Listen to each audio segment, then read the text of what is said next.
This was inevitable after a bunch of talk surrounding the New York Knicks and their future signing, as there have been multiple names repeatedly popping up, like Landry, Shamet, and Ben Simmons. We are now seeing things take a turn that really was always truly going to be inevitable, especially regarding some of their young players, and we are going to discuss all of this, what it means, and what the future holds for some of these Knicks. But before we jump into that, guys, if you're part of that 58% that's not subscribed, make sure to subscribe for daily New York Knicks updates and content. You do not want to miss out on all the fun that we're having on this channel. Things are starting to ramp up once again, too. We're going to have a lot of stuff coming out, and once the season starts, we will be back on the TikTok and YouTube Shorts grind as well. But guys, jumping right into things, we know what the Knicks are looking for in free agency. It's not really hidden by any of us. We know the Knicks have interest in really two top guys. There's been a few other names that have popped around, the Malcolm Brogdons of the world, that type of stuff, but we know that it's mainly between Landry, Shamet, and Ben Simmons for that final roster spot with the New York Knicks. Some people within the Knicks organization like the idea of Ben Simmons, considering he's versatile, can play point guard, can play center, can give some Mitchell Robinson insurance, can also be a lead ball handler. There's a lot to like about Ben Simmons, except for the fact that he doesn't shoot, let alone look at the rim. So obviously that would be a bit concerning, especially when sharing the floor with Josh Hart and Mitchell Robinson. And then there's also Landry Shamet, who's a little less versatile, can play either wing position, but would be a little bit undersized at the three. However, is a hard-nosed player with an excellent quick trigger shot who shot 40% from three last season. So he would add something else completely different to the Knicks. And the front office is fairly split on which direction they want to go in. Now, with all that happening, there's been the discussion of, well, the Knicks can sign one guy. There's one person who they could sign. It could be one of these two, but they cannot sign both because they do not have the money to do so. However, now we're seeing things change because the Knicks, there is one way to pull it off, and that is a trade. And Ian Begley discussed that, saying, I would not rule out the idea that the Knicks want to bring in another veteran in addition to Shamet, and the only way to do that is to make a trade. For them, you can't do it any other way. You have to open up a spot if you wanted to bring in another veteran's minimum. We've reported about Ben Simmons. There's still interest there, but in order to bring in Simmons or anybody else, you would have to trade somebody who has a guaranteed standard NBA deal to open something up. And now that has been the big talk about everything, because when you look at the Knicks, when you look at their roster, it's not seeming like there's anyone who you really have massive plans to move on from or who to trade. You look at their depth chart. I mean, we see Jalen Brunson, Mikal, Josh Hart, OG, Cat. That's completely untouchable. They just signed Clarkson and Yabusele. They're not getting moved. It feels like Deuce McBride's not getting moved. Mitchell Robinson would be very surprising to see him get traded at this point. I did think he was going to get traded this offseason. I was dead wrong on that front. But then you look at the younger guys. I mean, Mohamed Diawara isn't even on a contract yet. Ariel Hukporti is new. I mean, there's Tyler Kolek, there's Pacome Dadiet. They're younger guys, and that is where you start to turn your head a little bit, is towards these two, because the Knicks, at the end of the day, what did they say when they fired Tom Thibodeau? Their sole focus is winning an NBA championship. Are these guys going to impact them winning an NBA championship next year? That's the question. Also, if you're wondering, yes, Pacome Dadiet was briefly number 35. He didn't ever wear it in the regular season, but he was 35 for a couple minutes. I believe over the summer league he wore it before switching to number 4. In case you're interested or you thought that looked weird for some reason, that's why.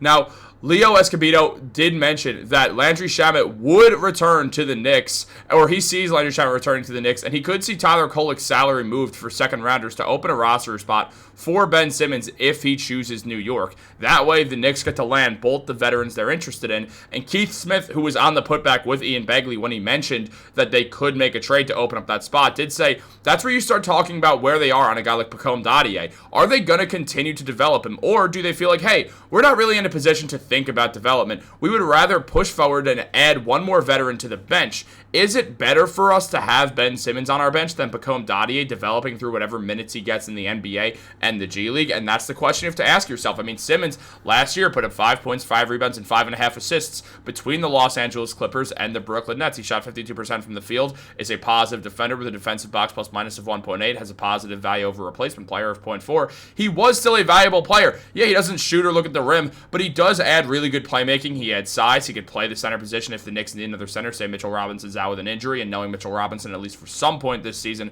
he'll probably miss with some sort of injury. It's unclear how long it'll take, but Mitch is not someone who plays a ton of games, so Ben Simmons would add more depth there with Ariel Hukporti, and also a very different kind of big man as well, who would fit really well next to Karl-Anthony Towns in his own right, and could also be a lead ball handler for when Jalen Brunson's not on the floor as well, taking some pressure off JB. There's a lot that Ben Simmons adds to this team, But there's also a lot that Landry Shamet adds to this team. He played 15 minutes per game last year, put up 6 points per game, 1 rebound, shot 47% on corner threes and 40% from three, and he had a very slow start to his season, so those numbers would have been even better if he didn't come back and not fully trust that shoulder he had dislocated, which also in Shamet's defense is totally fair. Like, you can't really blame the guy for not trusting his shoulder after dislocating it. That's definitely a scary injury. Dislocations, I know from personal experience, very painful, so you don't want to do it, and then you don't really trust yourself. I mean, obviously, I don't have NBA resources, and this isn't something that affects my life at all, but ever since I dislocated my kneecap, I don't really jump ever,